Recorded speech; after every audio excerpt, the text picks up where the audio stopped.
Welcome to NTD News Today. I'm Chris Beers. Here are today's top stories. A judge granted a 2-week delay in the detention hearing for the suspect in the Pentagon leak case. The 21-year-old airman faces 2 charges related to the leaks. What is a woman? A question lawmakers asked the Secretary of Education, but didn't really get an answer. We bring you the highlights. Senate Republicans say no dice to a Democrat attempt to temporarily replace ailing Senator Dianne Feinstein. They say the real aim is confirming 4 extremist judges. The U.S. government has chosen to compensate 3 people injured by the COVID-19 vaccine. Thousands have applied for the program. A photographer won a major award for his AI-generated work, but he turned it down to spark a debate over the use of an AI in the industry.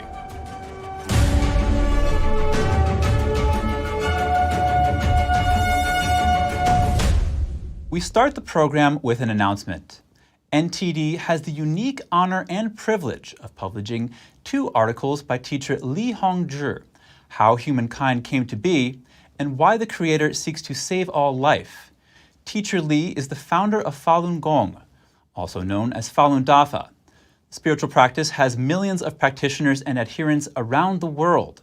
The practice focuses on truthfulness, compassion, and forbearance. On top of bringing our viewers uncensored and unbiased news, we also promote what we believe embodies universal values that will uplift our audience. We're happy to present Mr. Li's latest articles. If you would like to read How Humankind Came to Be and Why the Creator Seeks to Save All Life, you can find them on our website, ntd.com. Now to the news. A judge has postponed the court hearing for Pentagon leak suspect Jack Teixeira. This is at the request of his lawyers who want to review the government's detention request. The scheduled hearing is postponed for 2 weeks. Teixeira has waived his right to a preliminary hearing. The 21-year-old Air National Guardsman was arrested last Thursday, 1 week after the document leak. He's charged with unlawfully keeping and sharing national defense information and classified documents. If convicted on both charges, he faces up to 15 years in prison. The Secretary of Education dodging questions when asked to explain what a woman is. It took place at a House hearing yesterday. Let's take a look. Can you please define for me, what is a woman? Our focus at the department is to provide equal access to students, including students who are LGBTQ, access free from discrimination. The questioning took place at a House Appropriations Committee hearing. Cardona defended proposed changes to Title IX rules. The changes would make it so schools have to allow transgender athletes to play on sports teams consistent with their chosen gender identity. Representative Andrew Clyde of Georgia kept pressing Cardona on the question. What's the definition of a woman? You haven't given me that. You haven't answered my question. I think that's almost secondary to the important role that I have as Secretary of Education. My question is not secondary. My question is very simple. What does HHS say the definition of a woman is? I lead the Department of Education, and my job is to make sure that all students have access to public education. Another representative asked Cardona about boys competing as girls in sports. Do you think this is fair to biological girls? Thank you, Chairman Adderhall. Our focus at the Department of Education is to provide equal access, free from discrimination, to students. As we know, Title IX has helped over the last 50 years provide opportunities for girls, and we're proud of the work that we're doing to make sure that, for example, the training facilities for girls has the same attention and funding as it does for boys. Cardona says the changes to Title IX are important to ensure no student is being discriminated against. Senate Republicans are throwing up roadblocks to a Democrat attempt to temporarily replace ailing Senator Dianne Feinstein. NTD's Daniel Monahan brings us the story. Senate Majority Leader Chuck Schumer praised Senator Feinstein, saying few have accomplished as much in office as she has. He then put in the request to replace Feinstein on the Senate Judiciary Committee. Our colleague and friend has made her wish clear that another senator temporarily serve on the Judiciary Committee. The resolution he tried to pass by unanimous consent would have put Senator Ben Cardin on the committee until Feinstein's return. The California senator has been absent for weeks due to shingles, but Senator Lindsey Graham blocked the move. He says it all revolves around 4 judges that Democrats can't get Republican votes for. The reason this is being made is to try to change the numbers on the committee in a way that I think would be harmful to the Senate and to pass out a handful of judges that I think should never be on the bench. Senator Mitch McConnell called Schumer's request unusual and backed up Graham. Far left wants the full Senate to move a senator off a committee so they can ram through a small sliver of their nominees who are especially extreme or especially unqualified. With Graham's objection, Democrats will now need to find 60 votes to approve Schumer's request. That would require 11 Republicans to join the remaining 50 available Democrats. Democrats have an extremely narrow majority in the Senate and only a 1-person margin on the Judiciary Committee, outnumbering Republicans 11 to 10. Feinstein's absence means the committee is deadlocked. That makes it much tougher to approve judicial nominees. There are currently 12 who have already undergone confirmation hearings who are still awaiting votes in the Judiciary Committee. Representative Pete Aguilar thinks it's up to Senator Feinstein to decide her own timeline. She is a legend in California politics and a legend in the Senate chamber. Some House Democrats, such as Ro Khanna, have been calling on Feinstein to resign. But Senator Joe Manchin isn't buying that. That's ridiculous. That's ridiculous. She was elected. She served admirably. She's still part of that. White House Press Secretary Karine Jean-Pierre says Feinstein's future is up to Feinstein. And look, this is a decision for her to make. 89-year-old Senator Dianne Feinstein has been in the Senate since 1992. She recently announced she will not run for re-election in 2024. Daniel Monahan, NTD News. A member of President Biden's cabinet has violated a federal law. In the past, other members of the Biden administration and even the Trump administration violated the same law. Health Secretary Xavier Becerra was found to have violated the Hatch Act during an event last September. Becerra was speaking in his official capacity at the Congressional Hispanic Caucus Institute Annual Awards Gala.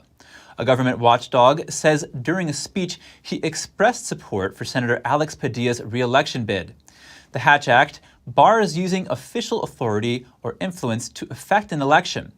Becerra's prepared remarks were reviewed by an attorney in the department's ethics division, but the watchdog report says his statement was so obviously concerning that a member of his own staff present at the gala gasped and said, "No, you can't say that," immediately after hearing it. In response to the report, Becerra says he regrets the inadvertent violation. The first couple apparently earned slightly less income last year. That's according to their latest tax returns released Tuesday.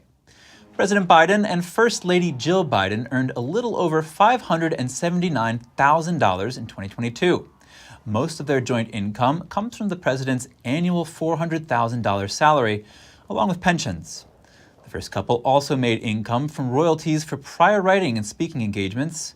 They paid nearly $170,000 in combined federal and state income taxes, with an effective federal income tax rate of nearly 24%.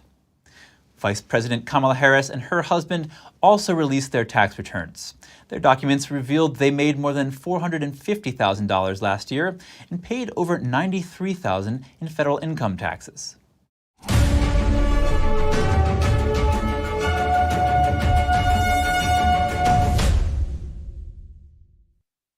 The United States is for the first time compensating people who were injured by COVID-19 vaccines. Thousands of people applied for compensation. So far, just 3 people have received compensation for their injuries. One person who suffered severe allergic shock received a little over $2,000. One person who suffered heart inflammation received almost $1,600. And another who suffered the same ailment received just over $1,000. Which brand of vaccines these were was not made public. The program is called the Countermeasures Injury Compensation Program. People who survive a vaccine-induced injury can receive money for medical expenses and lost employment income. So far, over 8,000 people have applied. Hundreds have already been denied. Authorities say they lack sufficient medical records or have other problems with their applications. Just 23 applicants have been approved so far. A fungus has killed a worker and hospitalized 12 others at a large paper mill in Michigan. The fungus is known as blastomyces, and it's harmful if the spores are inhaled. Local public health authorities announced last week there were 27 confirmed cases among the nearly 900 employees at the Billerud mill, and there's nearly 80 other suspect cases. Blastomyces is a well-known fungus that is common in forested areas and in the eastern half of the United States and southern Canada, and is regularly found in healthy forests northern Michigan. It thrives in most moist decomposing logs, leaves, and sometimes soil. The disease doesn't travel from person to person, and contracting it is rare, as most people who breathe in small amounts of the spores aren't affected. Now some startling news from yesterday. A parking garage collapsed in New York City, killing a worker inside. This happened in Lower Manhattan's financial district. At least 4 others were injured. NTD's Jeremy Sandberg has the details. Debris, smoke, cars were sinking. It looked like out of a movie, and it was horrible. Multiple cars were crushed when a parking structure in Manhattan caved in Tuesday. Authorities say the 6 workers who were inside when it happened are all accounted for. 1 was killed. 4 others were taken to the hospital. Another was stuck on the top floor. He was rescued by firefighters from an adjacent roof. Eyewitnesses next door say when they heard a large boom, they thought it came from the building they were in. Everything was sinking. It was just heartbreaking. We heard screams. I didn't know where it was coming from at first. Firefighters initially began to search the building on foot to make sure no one was inside any of the cars. They were forced to pull back when the building proved too unstable. This was an extremely dangerous operation for our firefighters. A robotic dog and drones were used to finish the search. Mayor Eric Adams thanked God for the technology that kept search teams out of danger. This is ideally what we talk about, not sending a human being inside a building that's unstable. Officials say they believe the structural collapse was a tragic accident and do not suspect any foul play. Initial findings attribute the weight of the cars and the age of the building as the cause. A forensic engineer will investigate to determine what happened. The collapse occurred on Ann Street near Nassau Street around 4 p.m. Manhattan Borough President Mark Levine says it might be good to work from home this week for anyone that needs to commute to the area around the site. This is going to take a while to make it safe for the public. There's going to be rigs and equipment out here, probably for days. A New York City Department of Buildings filing for the garage from 2003 says ceiling slab cracks exist, as well as defective concrete with exposed rear cracks. An $800 penalty had been paid for the violation. Records didn't state if the problems had been addressed prior to the collapse. Jeremy Sandberg, NTD News. They say, stick with what you know. Well, one Chicago man has taken that to the extreme. Police say he allegedly robbed the same store 11 times between December and April. Police arrested 36-year-old Dante Elbert on Monday when he tried to leave the store without paying for merchandise. He now faces 12 felony counts of retail theft and 1 misdemeanor count of criminal trespassing. Police did not respond to questions regarding whether they believed Elbert is connected to any other thefts. Chicago detectives are continuing to investigate the matter. Jumping over to Indiana, teachers could soon receive firearms training to counteract an active shooter. The state Senate approved funding for school staff gun training. Teachers and other school employees would all have the opportunity to take 40 hours of voluntary training, courtesy of Indiana taxpayers. The current law permits teachers to carry guns, but no standardized training is mandated. The legislation would also allow schools to apply for funding to cover the cost of counseling for students, teachers, and other school employees in the event of a mass shooting. Lawmakers voted down an amendment.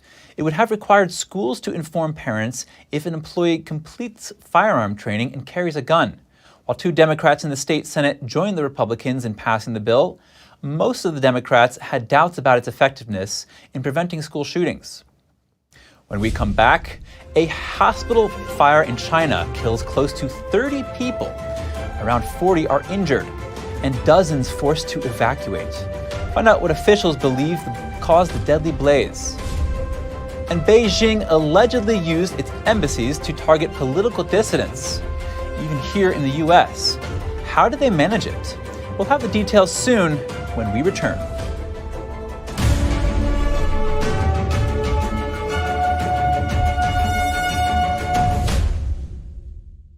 It's just clear as day. The media, whether it's broadcast, cable, or print media, has become extremely biased. And I started looking online for alternative ways to get information. And I saw an ad for a free trial. And I looked at it and I said, Epoch Times? I mean, come on, this is end of days type of stuff. I mean, what are they going to be talking about here? And I said, well, it's a free trial. Let me dig in. Is it giving me both sides? Is it giving me an objective point of view here? I have looked for opportunities to see where they might be biased, and I don't find it. It has given me a level of trust in media that I didn't think I'd ever get back. I love the Epoch Times because it has renewed my faith in the idea that a reliable, responsible, non-biased source of information is available. And I can say that I love it because of that.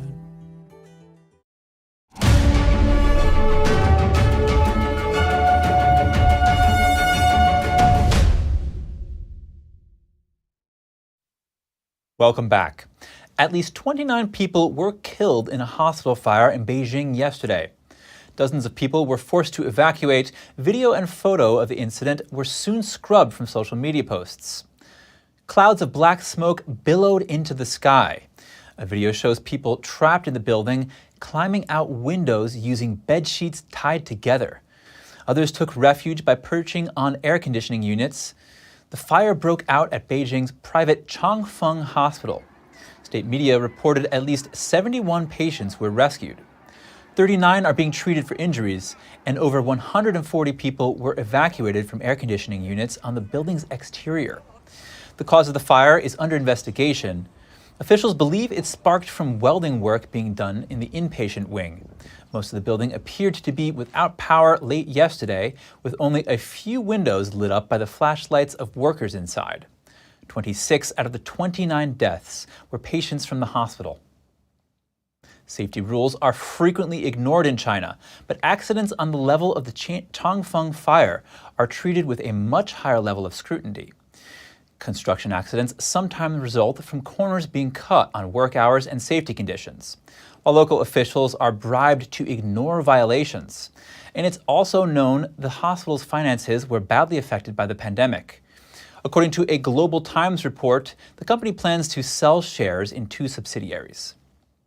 In just over a year, Chinese police forced 230,000 Chinese nationals living abroad to return to China. This according to a report from Safeguard Defenders, a human rights organization that monitors disappearances in China. Chinese authorities say they persuaded the nationals to return to China voluntarily. But is there more going on behind the scenes? A defector senior diplomat from China tells us more. Methods used for that so-called persuasion include denying their children inside China the right to education and punishing their relatives in China that don't cooperate with the police. Chen Yonglin is a former senior diplomat at the Chinese consulate in Sydney. He says the Chinese Communist Party uses these methods often in the name of countering corruption. Chen defected to Australia in 2005. The reasoning of anti-corruption sounds justified. Western countries don't want those corrupt Chinese officials causing trouble or instability in their relationships with China. Some small countries have basically succumbed.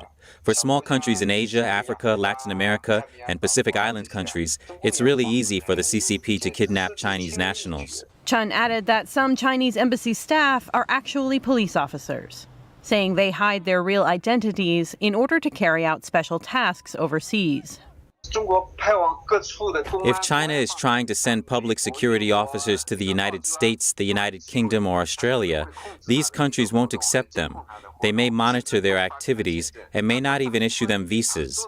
But if they stay in the embassies, other countries can't control them. They can stalk foreign targets, even kidnap or assassinate them. They can threaten their family members and create all kinds of accidents. Chen says one of the most famous examples is the kidnapping of Gui Minhai. Gui is a Swedish citizen. He was abducted in Thailand in 2015 after publishing books critical of China's leaders. He's now detained in China. 2 men were charged with running a secret Chinese police station in Manhattan on Monday. And the DOJ is charging 40 Chinese Communist Party officers with harassing U.S. residents and spreading pro-CCP propaganda. What's going on here? And how far does the CCP's infiltration of the U.S. go? I spoke with senior investigative reporter for the Epoch Times, Nan Su, to get his take on the situation.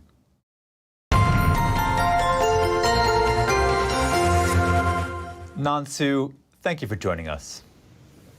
Oh, thank you, Chris, for having me. So the Epoch Times has been covering the Chinese regime's suppression tactics for a little over 2 decades. What do you make of these arrests? Yeah, I see, the DOJ is been taking the positive actions trying to stop the interference of Chinese Communist regime in the U.S. soil to harass the overseas political dissidents, including Falun Gong group and other political dissidents group, pro-democracy group. I think this is a great effort that's been made by the DOJ. Do you think we'll continue to see actions like this? Absolutely, because there's a lot more these kind of actions, harassments by Chinese Communist regimes been going on for decades. Can you give us some specific examples of the different ways that CCP operatives like these have been harassing Chinese dissidents on U.S. soil?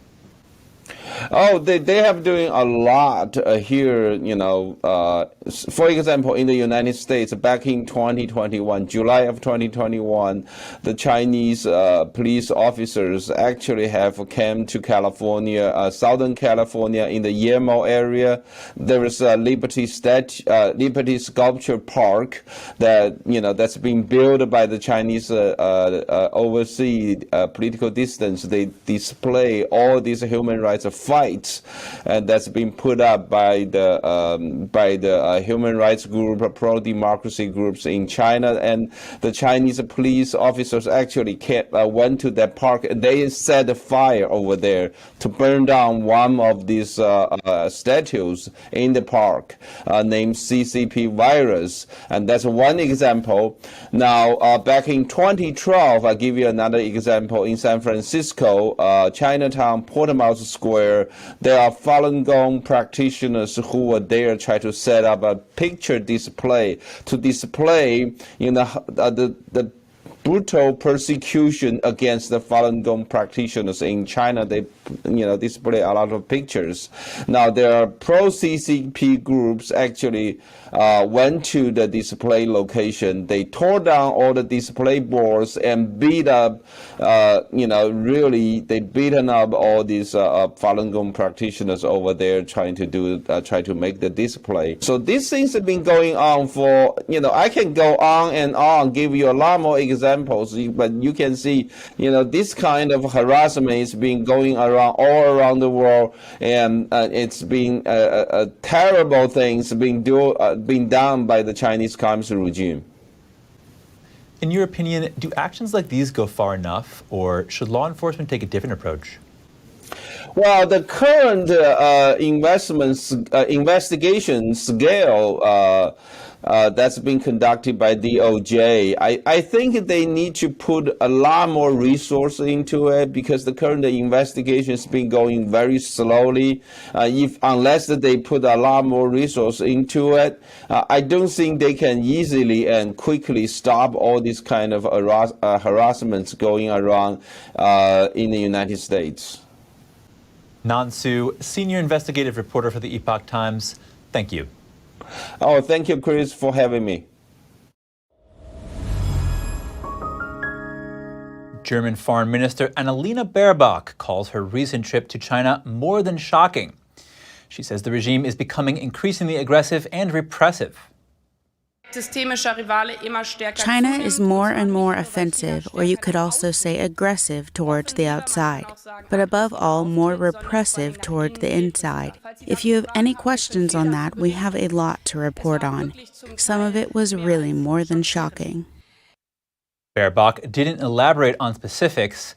Speaking of trade, she said Beijing is now more of a systematic rival than a partner or competitor.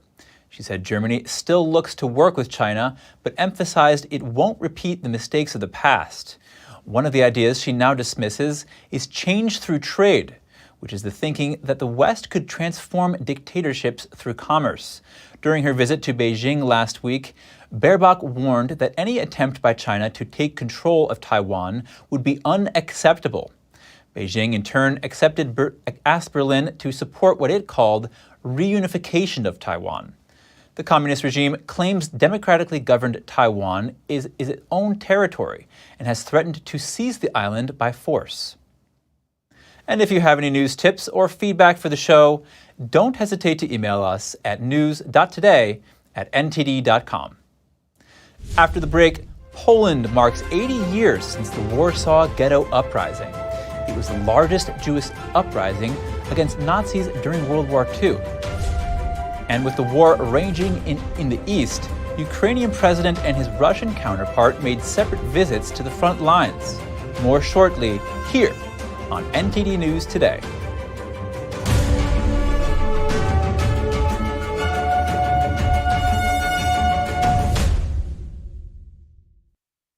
A German photo media artist is making headlines. His AI-generated image won him a major photography award, but he turned down that surprise on the awards stage. Let's find out why.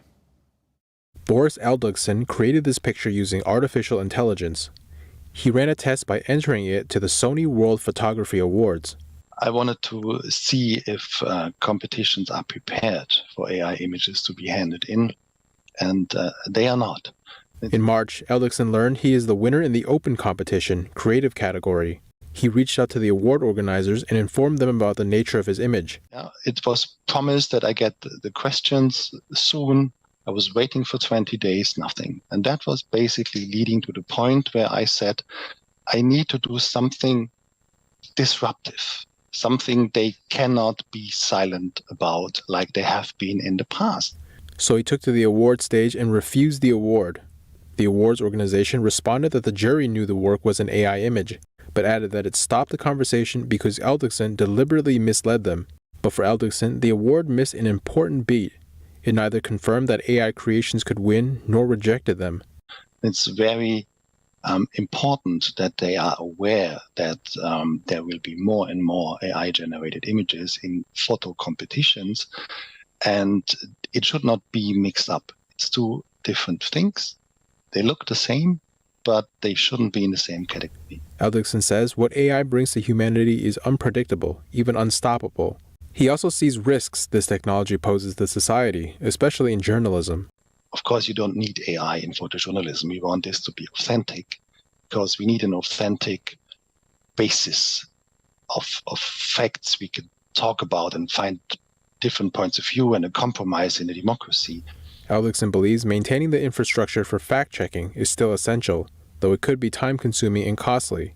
And we need to invest in this, because if we don't, democracy is going to fail. We will be manipulated by whoever wants to. Eldugson hopes to distinguish AI photography going forward, like using specific terms to indicate their differences. Today marks the 80th anniversary of the Warsaw Ghetto Uprising, one of the largest forms of Jewish resistance during the Holocaust. The presidents of Poland, Israel, and Germany led a memorial.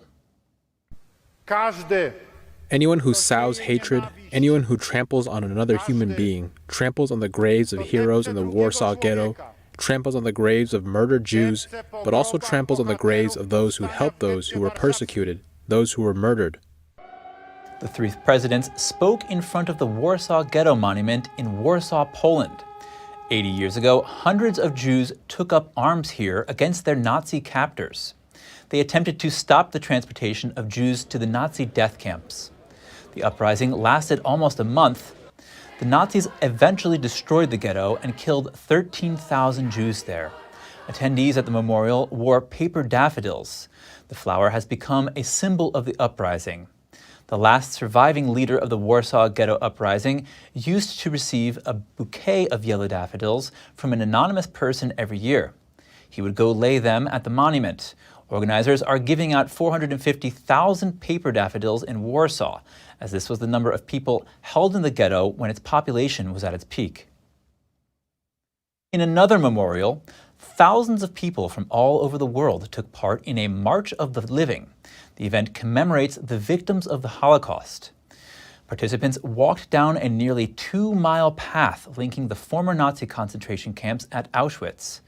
This year, 42 Holocaust survivors joined the March of the Living. More than 1 million people perished at Auschwitz. The Nazis set up the death camp in occupied Poland during World War II. The March of the Living was set up in 1988 and celebrates its 35th anniversary this year. More on this topic, one Holocaust survivor is making an effort to tell her story. Edith Gross, who was just 15 years old at the time, she recounts her harrowing experience. I fulfilled my sister's wish because she always said, you must survive because otherwise we never lived. Edith Gross is a survivor. She beat unimaginable odds, endured the horrors of the Holocaust, and lived to tell her story. In 1944, we heard that the Nazis are coming. Edith was 15 years old, living in occupied Czechoslovakia with her older sister and brothers. In the first week, we had to wear a yellow star. If you didn't put it on and you were caught, they killed you right away. As the Nazi grip on the country tightened, Jews were forced into ghettos and not allowed to run businesses. Then the transports to concentration camps began. They told us, pack everything you can carry, and you have to leave everything behind. We went for days. It seemed like for years. It was a nightmare, terrible. But finally we arrived at Birkenau, Auschwitz. Many did not even survive the journey to the camps. When we arrived, we did see a smoking crematorium, and the smell was terrible. I remember lining up and walking from the train into Auschwitz, and there sat Mengele with a little stick in his hand. First for woman and then for man, and he directed the people. This way went to work, and this way went to the crematorium. I ran over to my brother and I gave him a big hug, and I could see his eyes. He was so frightened. Edith managed to follow her sister to the line. She never saw her brother again. After Auschwitz, Edith and her sister were moved to a forced labor camp. It was very, very hard labor, and there was a quota, and my sister always had back pain, so I was very fast. I always made sure that I made a quota. As the Russians began to close in on their location, the Nazis moved them again, this time to Stutthof concentration camp. Stutthof was a very, very rough place. Waking us up during the night and watching somebody being hung. Edith's sister became very ill. Her condition deteriorated rapidly. I remember she was on the other side of the electric wire, and I was yelling, why my sister's name? I was for a last glance because I knew we're never going to see each other again. And that was one of my saddest days, of course. The Nazis, becoming desperate amidst Russian advances, started forcing the Jews on so-called death marches. We didn't have warm clothes, of course, and no food, no nothing, and we started to march. People who just bent down, they were shot. They marched from Stutthof to Danzig, finally reaching Königsberg, now known as Kaliningrad in Russia, where they were liberated by Russian troops. Russian tanks arrived, and they said to us, "You are liberated." Edith slowly made her way back to Czechoslovakia, but there was nothing left for her in her hometown. She eventually ended up in America, where she enrolled in school and learned English. Edith now has 7 grandchildren and 8 great-grandchildren. Today, as more and more Holocaust survivors pass away, Edith has made it her mission to continue to tell her story. She says even if she changes one mind, she's accomplished something. Coming back to the modern day, Credit Suisse has come under fire for not fully investigating accusations that the bank serviced Nazi clients and Nazi-linked accounts until as recently as 2020. That's according to a press release from the Senate Budget Committee yesterday. The bank reportedly fired an independent investigator who oversaw a vast internal review and restricted the scope of its internal probes. The Senate committee said the action left major gaps in the search for Nazi-linked records. In a statement on Tuesday, however, the bank said they had conducted a 2-year investigation and found no evidence to support allegations about Nazi-linked bank accounts. Credit Suisse is Switzerland's second largest bank by assets. It has spent the past few years plagued by scandals and large losses. It was also forced into a sale to rival Swiss bank UBS in a bid to halt a banking crisis. In 1998, the bank paid over $1.2 billion to settle lawsuits filed by Holocaust survivors and their heirs, claiming the banks illegally kept millions of dollars deposited by their relatives before and during World War II. House Speaker Kevin McCarthy says his first trip abroad in his new role will be to Israel. While there, he'll address the Knesset, which is Israel's counterpart to Congress. It's not unusual for House speakers to visit the nation, but it is rare for them to address the Knesset. McCarthy will mark the second speaker to ever do so, and the first this millennium. His Israeli counterpart says McCarthy is a steadfast supporter and long-standing friend of Israel. In more international news, leaders of both Ukraine and Russia traveled to the war's front line yesterday. Russian forces are stepping up heavy artillery bombardments and airstrikes in Bakhmut. We want to warn you, some viewers may find these images disturbing. Ukrainian President Volodymyr Zelenskiy visited wounded soldiers at a hospital in Donetsk and addressed troops in the small eastern city of Avdiivka. One of the main targets of a recent Russian offensive intended to reinvigorate Moscow's full-scale invasion. It is a pleasure for me to see you, shake your strong hands, and know that you hold the future of Ukraine in your hands. Meanwhile, the Kremlin said Russian President Vladimir Putin met his commanders in 2 regions of Ukraine that Moscow claims to have annexed. Putin asked his commanders for updates on the regions during the visit. Kherson, Zaporizhia, Luhansk, and Donetsk are the 4 regions that Putin proclaimed annexed last September, following what Ukraine said were sham referendums.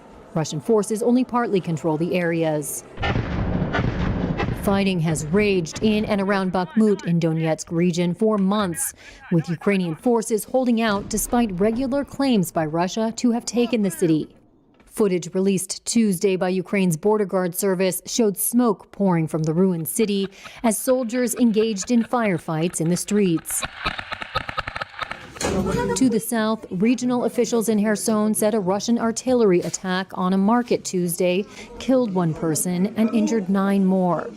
The Kherson Regional State Administration published a video showing a body on the ground while paramedics treated the wounded. Ukrainian troops recaptured Kherson last November after nearly 8 months of occupation by Russian forces. The area is now under frequent fire from Russian troops entrenched across the Dnipro River. Soon to come, we visit a 900-year-old London hospital to see some hidden paintings that will soon return to their former glory. And Russian museum Fragrances of Time recounts the early days of the Max Factor brand. The exhibit showcases samples of cosmetics from the early 20th century. Stay tuned for more on that when we return.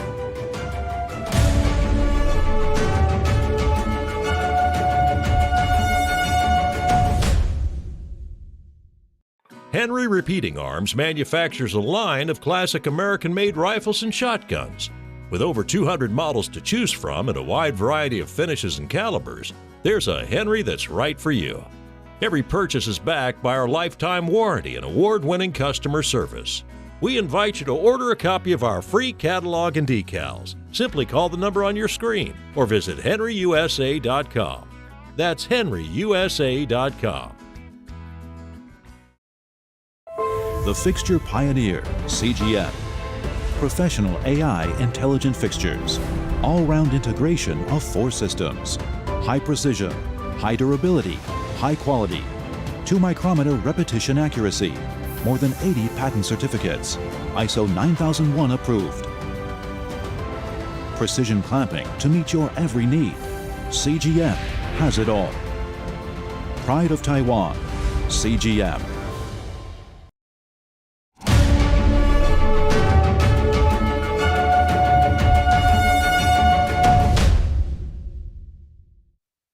Thanks for staying with us. Hidden inside Britain's oldest hospital, a grand staircase with paintings by an English artist. The artwork is now being refurbished for the 900th anniversary of the hospital. Once completed, the historical gem will be open for the general public to see, for the first time in its history. NTD's Jane Werrell brings us the story.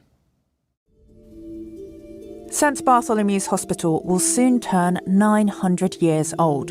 Inside one wing is a stairwell that almost nobody knows about. Now it's being refurbished. William Hogarth painted 2 artworks on the stairwell in the 1730s. Well, William Hogarth was born locally at St Bartholomew's Close, a stone's throw from the hospital.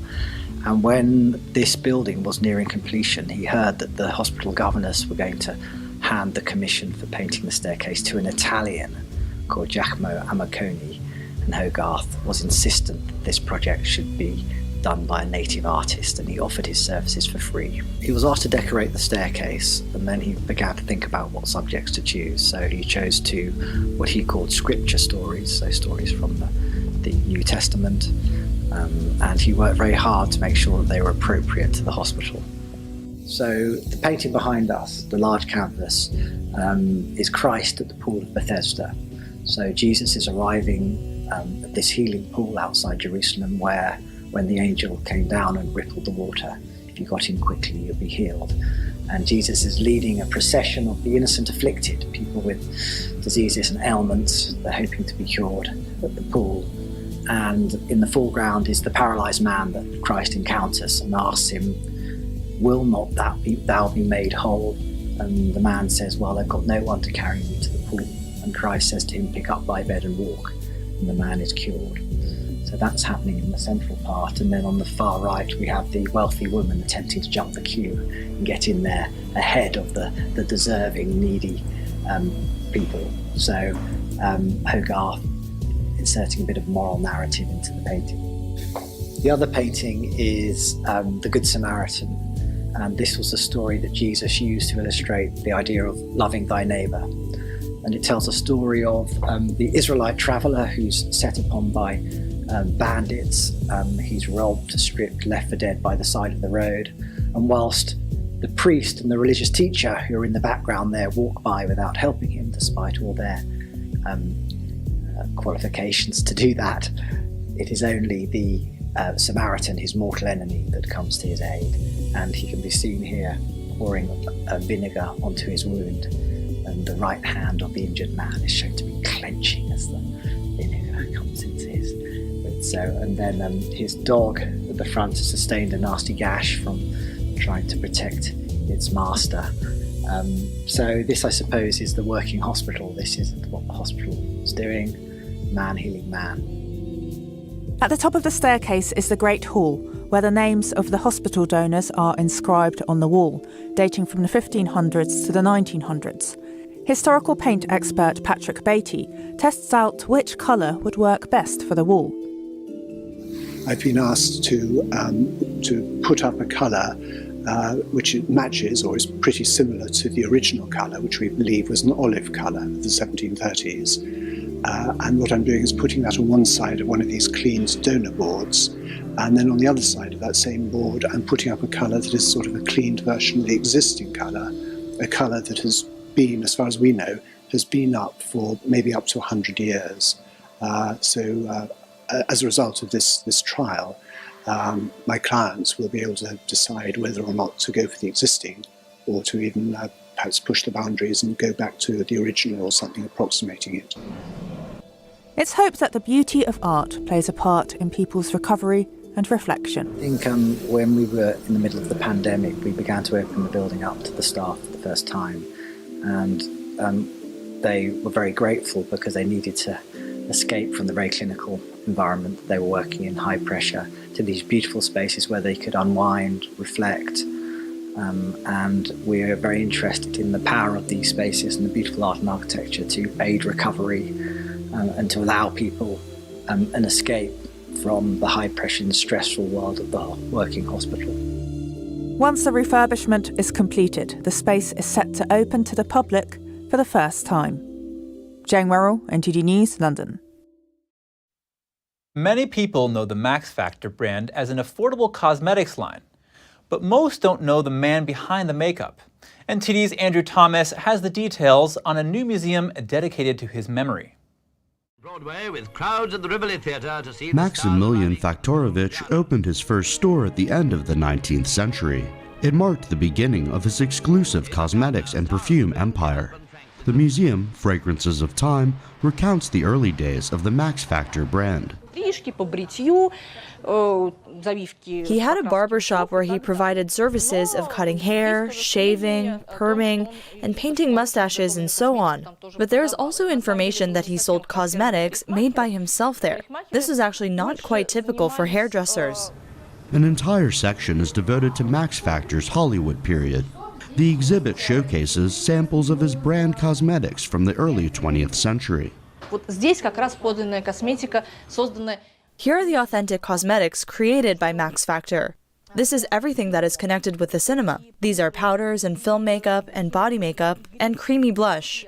Here, almost everywhere, you can see Max Factor himself on these labels. According to the museum, the perfume and cosmetics industry was on the rise at the end of the 19th century. The country imported several big-name products from all over the world. At the same time, handmade cosmetics were quite popular. At that time, there were even manuals produced. In principle, something similar is probably produced now too. Manuals for creating your own homemade perfumes. That is, the recipes were given right in these manuals, and as a rule, you could purchase the necessary components in pharmacy stores and mix something up at home to imagine yourself a perfumer too. In the master classes held at the museum, visitors can make their own fragrances. Yes, we love perfumes very much. We are fans of them, so we decided to try it out. I found it on Instagram. A female blogger promoted it, so I thought, I just have to invite my friend. The museum is going on its 4th year. About 5,000 people visited last year. Andrew Thomas, NTD News. Coming up, Connecticut divers discovered a submarine wreck in the Long Island Sound. The Army sank the sub in 1946, but never disclosed where. And the Endangered Species Act helps save threatened animals from extinction. But the North Atlantic right whale continues to fight for its survival. Are the current policies helping? Details to come on NTD News Today.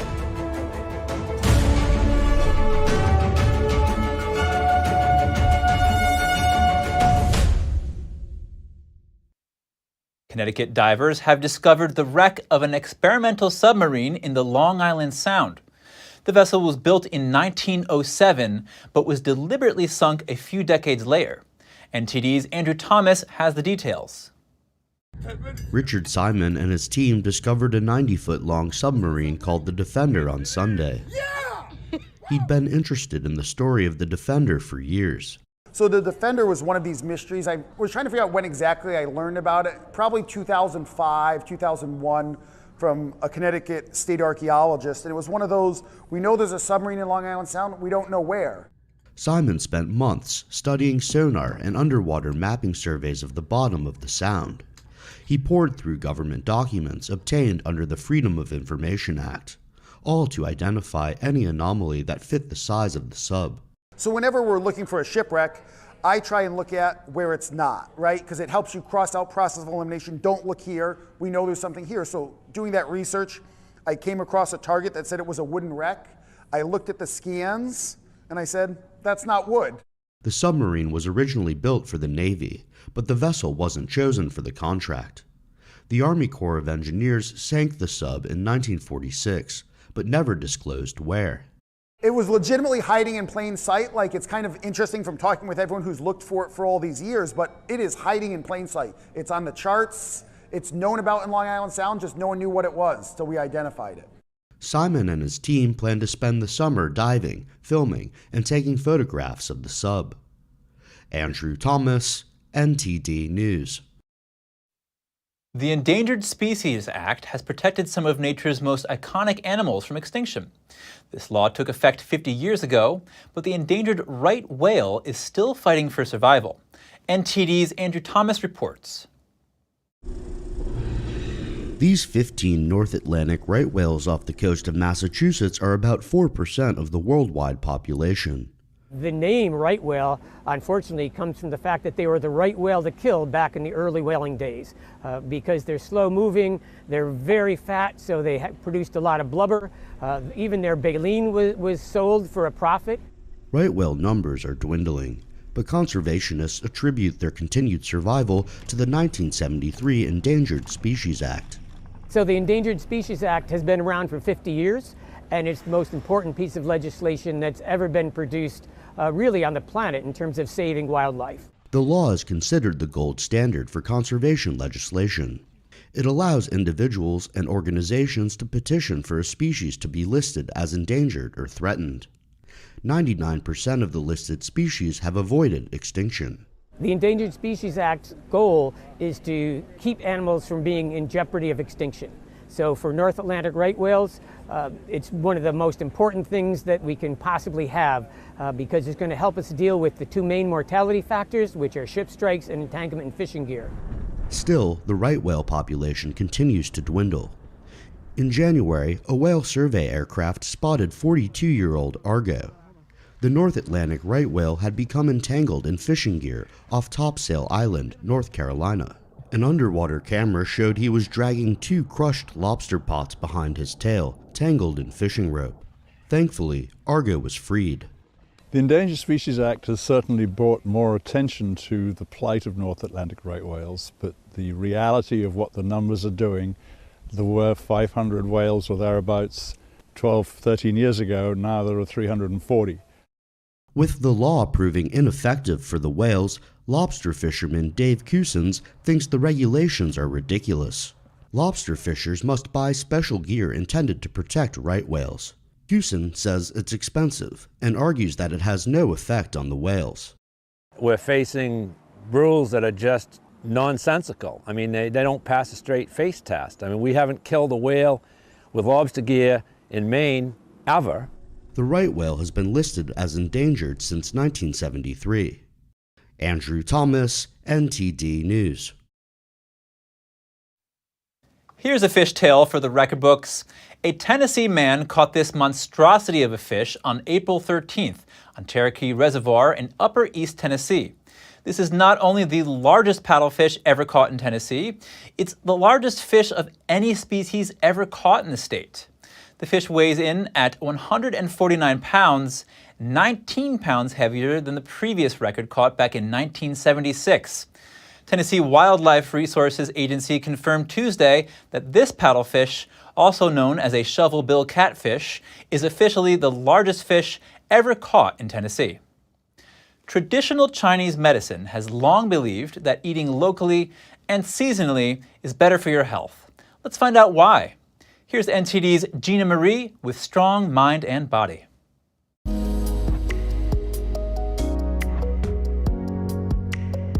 As the saying goes, one type of soil and water nourishes the people within its proximity. That is why we often see people who are new to a place experience some kind of discomfort.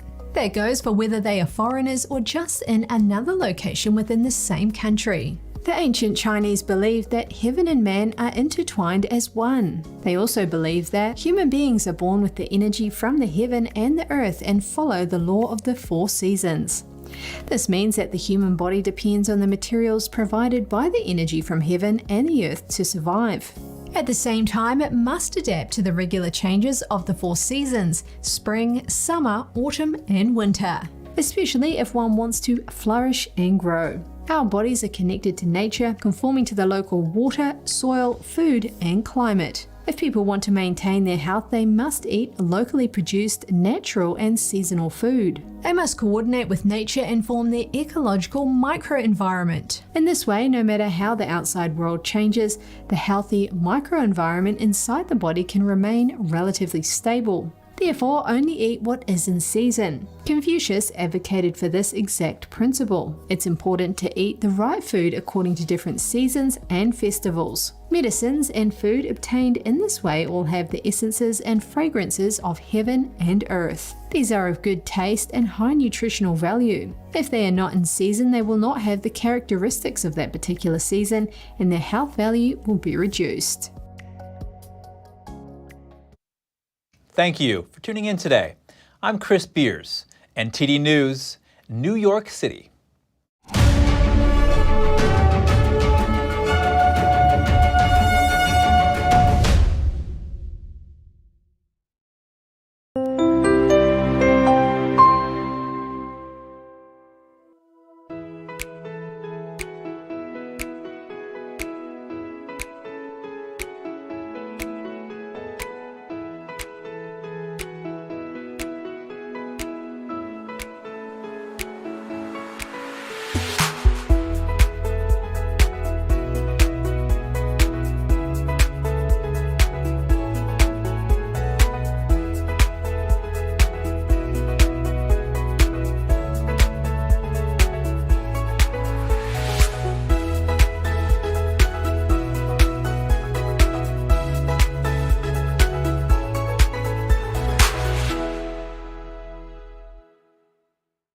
Absolutely. Extraordinary claims like consciousness existing apart from the body during near-death experiences requires extraordinary evidence, and it's absolutely there.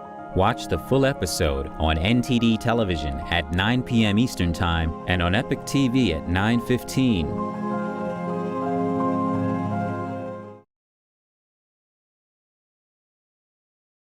Thanks for watching us on YouTube. Did you know YouTube only keeps selective videos on its platform? So if you want to make sure you get the full picture, just subscribe to our newsletter. Go to newsletter.ntd.com and sign up. It's free.